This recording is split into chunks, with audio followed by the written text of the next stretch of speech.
Chers amis, Shalom Ubracha. Alors ce qu'on va essayer de faire ensemble Bezrat Hashem, c'est essayer d'un petit peu de parler un petit peu de tous les usages concernant le jour du mariage.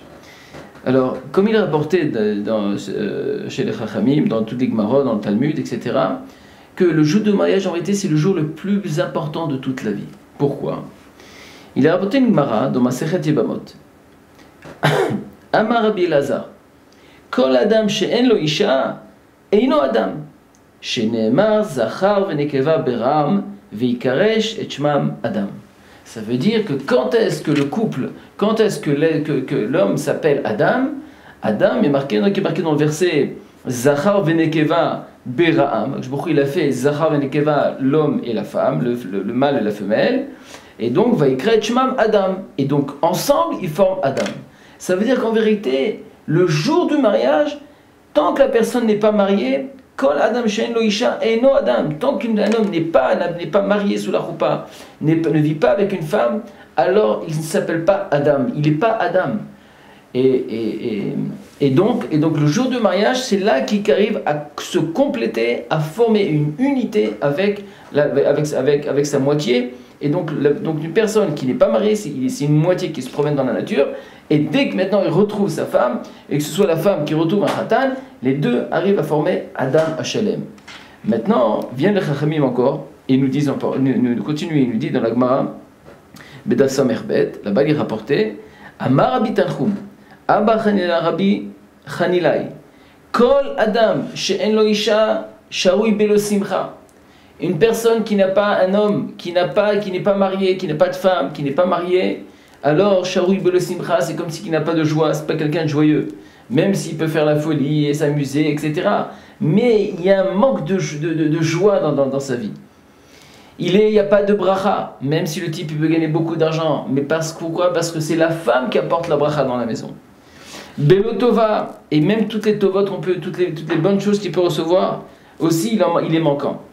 Et en plus, il y a marqué Bemarav Amre, et dans le Talmud de Maharav, il disait Belotora, Belochoma. Et Belochoma, c'est sans protection. C'est-à-dire qu'en vérité, quand une personne se marie, alors il est accompagné avec sa femme, avec la moitié de son neshama.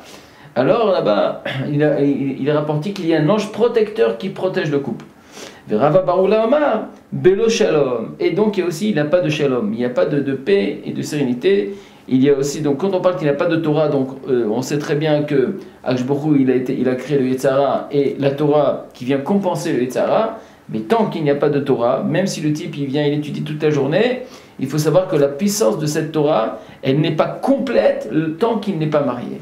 Mais dès qu'on est marié, alors on arrange toute l'histoire. Il y a marqué que jusqu'à l'âge de 20 ans, Akshborou il attend, et après 20 ans il commence à verser des larmes. Pourquoi cette personne ne se marie pas? Donc c'est clair que en réalité, cette attente devant Kadosh Baruch Hu, on sait aussi que quand une personne se marie, il ferme encore une shlemut, et donc il y a encore une nouvelle pierre de Jérusalem au niveau de la construction du troisième temple qui se crée dans le monde. Et c'est ça qui va faire en sorte que le déroulement de la venue de la Géoula du Mashiach se rapproche à chaque fois qu'il y a une nouvelle roupa, qu'il y a un nouveau mariage. Et donc le jour de la roupa est extrêmement important pour un couple, pour un homme et pour une femme. Donc il y a des minagim, c'est-à-dire des usages, des choses qu'on fait dans le jour de la roupa pour exprimer un peu l'importance de ce jour. Maintenant, il faut savoir aussi que jusqu'à combien que le jour il est important, mais il faut savoir que c'est un début d'une longue route ensemble.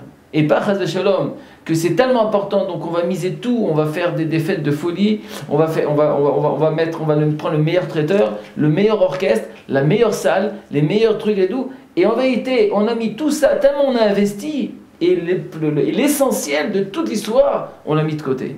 Donc il faut faire très très attention.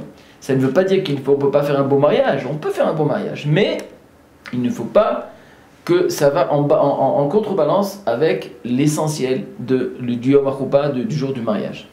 Alors c'est ça que on va essayer de s'attarder dessus pour essayer de comprendre quelle est la valeur de tout ça, et en vérité, pour savoir en vérité que le rôle du mariage, ce n'est qu'un début d'une très longue route ensemble, et si les bases sont bonnes, si le fond, c'est-à-dire on a bien pris ce jour-là, on s'est bien préparé, alors c'est sûr qu'avec ça, avec tous ces éléments, on pourra commencer la route ensemble et commencer à avancer et créer et fonder une bonne famille. Alors, si on regarde un petit peu, il y a plusieurs choses, minagim, d'accord, qui est rapporté. Un des minag qui est très connu, d'accord, on va voir d'où il vient et de quoi ça parle, c'est que le khatan et la kala, le jour du mariage, juste avant, alors il y en a qui jeûnent. Et pourquoi il y en a qui jeûnent? Eh bien, il y en a qui disent parce que c'est pour faire la kalpa, pour se faire pardonner à toutes les fautes qu'on a fait. Parce qu'en sachant que une personne qui arrive sous la choupa, toutes les fautes sont effacées. C'est vrai que dans le lachon du Shulchan Aruch, il y a marqué pokekin, il y a aussi un lachon qui s'appelle pokekin. Pokekin, c'est comme si j'ai mis un bouchon. Ça veut dire qu'il y a une bouteille, les avérotes, je les rentre dedans, je mets un bouchon, et donc j'ai comme si j'ai mis un bouchon aux avérotes, mais ils sont dedans. Maintenant, le rôle, c'est quoi? C'est que Béhémet, le jour de la choupa, on prend sur nous maintenant une vraie teshuva, et même ce qui est passé, c'est passé, et maintenant on prend une nouvelle vie. Mais si maintenant on continue à faire le bêtise, le bouchon, il peut, un peu de temps après, il peut s'enlever, et tous les avérotes ressurgissent à l'extérieur. Donc ça veut dire quoi? Ça veut dire que c'est un peu le Yom HaChoupa, c'est un peu comme Yom HaKippour. Comme Yom Kippour, c'est un jour de pardon, c'est un jour de remise en question sur toute la vie. Étant donné que maintenant on va former une unité, on va former Adam HaShalem, une shlemut, une entité, et donc maintenant c'est une remise en question pour un nouveau départ. Alors il est rapporté que pourquoi on jeûne?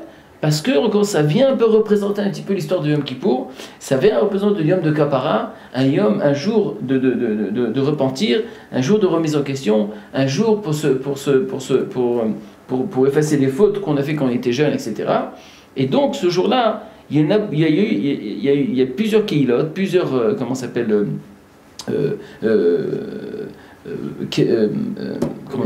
communautés qui ont pris sur eux cette histoire de jeûne. Maintenant, il y en a qui ont expliqué pourquoi il y a ce minag de jeûne. Tout simplement parce que le roi, parce que le khatan, il est de Melech, il ressemble à un roi.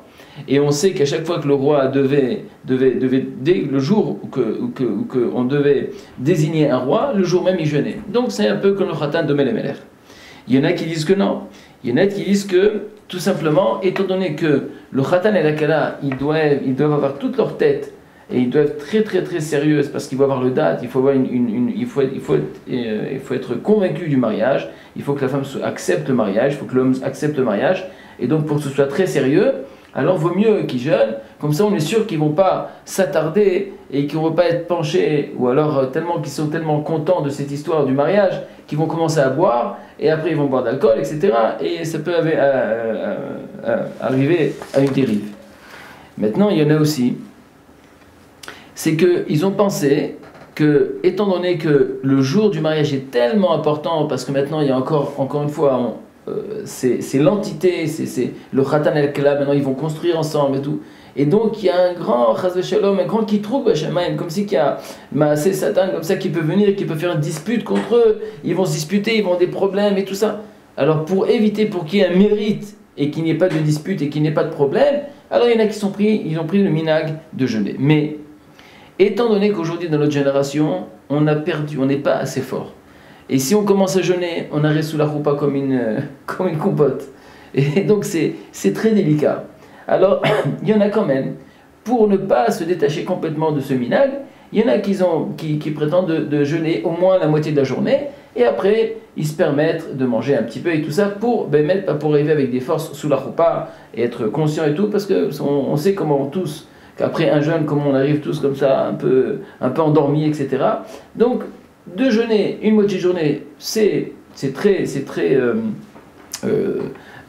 conseillé, et de jeûner toute la journée, ceux qui ont le minag de jeûner toute la journée, ceux qui ont l'habitude de le faire, ceux qui n'ont pas de problème, ceux qui ne se sentent pas faibles, etc., ça, s'ils veulent le faire, ils peuvent. Mais la majorité, aujourd'hui, et c'est comme ça que tous les rabbins disent, que vaut mieux que ceux qui veulent jeûner déjà, qui jeûnent une petite moitié de la journée, et après la deuxième moitié, tranquillement, ils peuvent se manger, etc.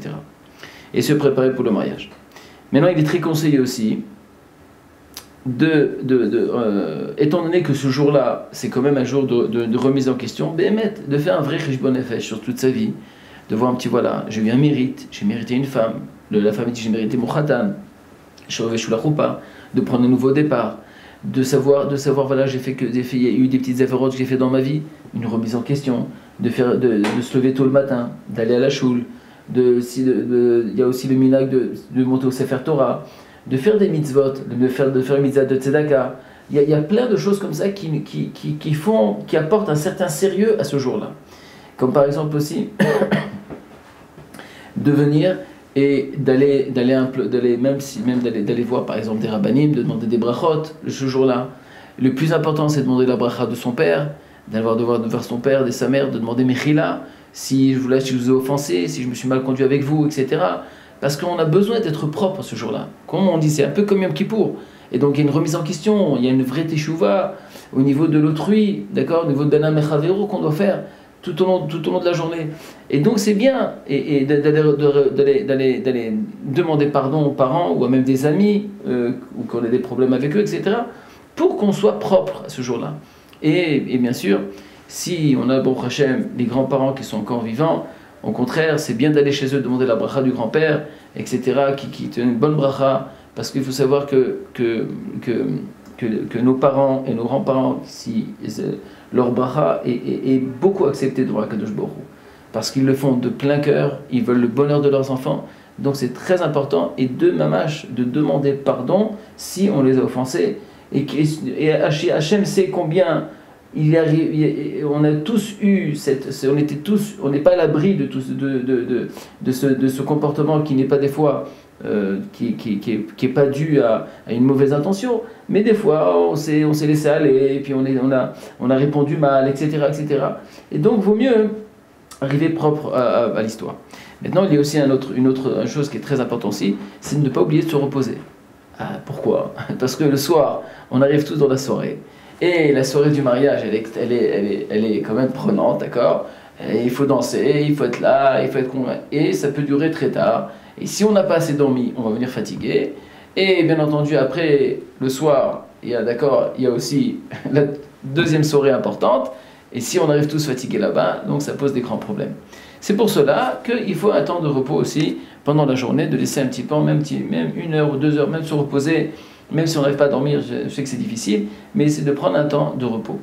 Ça, c'est une chose très importante. Il y en a qui essaient de finir, par exemple ceux qui sont un petit peu plus dans le système un petit peu de Torah, alors ils essaient de finir une maseret, ils essaient de finir quelque chose. C'est d'arriver avec quelque chose en main pendant ces journées. Il y en a qui sont mechalek de la tzedaka.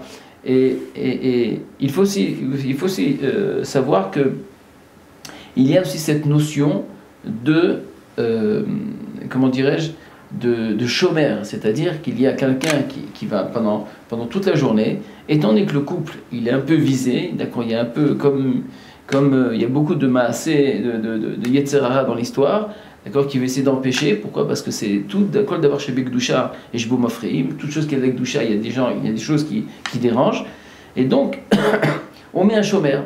Donc on prend quelqu'un, un ami à toi, qui toute la journée il vient et il se promène avec toi, il va à droite, il va à gauche, etc., jusqu'au jour du mariage. Alors ce que je voudrais, Bezrat Hashem, traiter la prochaine fois, c'est essayer de répondre un petit peu. Quelle sorte de mariage? Qu'est-ce qu'on peut conseiller? Essayez de comprendre un petit peu quelle est la différence entre un mariage qui est fait avec les lois de la Torah et un mariage qui est fait un petit peu à la légère. Et on va essayer de voir, bien sûr chacun fait ce qu'il peut, mais essayer de comprendre un petit peu pourquoi la Torah a donné tellement l'accent à faire un mariage de tsniou, de séparation et tout ça. Pourquoi c'est tellement important? Maintenant, encore une fois, chacun, Bezrat Hashem, est libre de faire ce qu'il veut. Mais c'est pour au moins qu'on ait la connaissance de savoir pourquoi c'est comme ça, et de comprendre en vérité qu'il n'y a rien qui vient à l'encontre de la simcha et de la joie dans cette soirée magnifique qu'on attend tous, Bezrat Hashem. Alors, on verra ça, Bezrat Hashem, la prochaine fois. À très bientôt.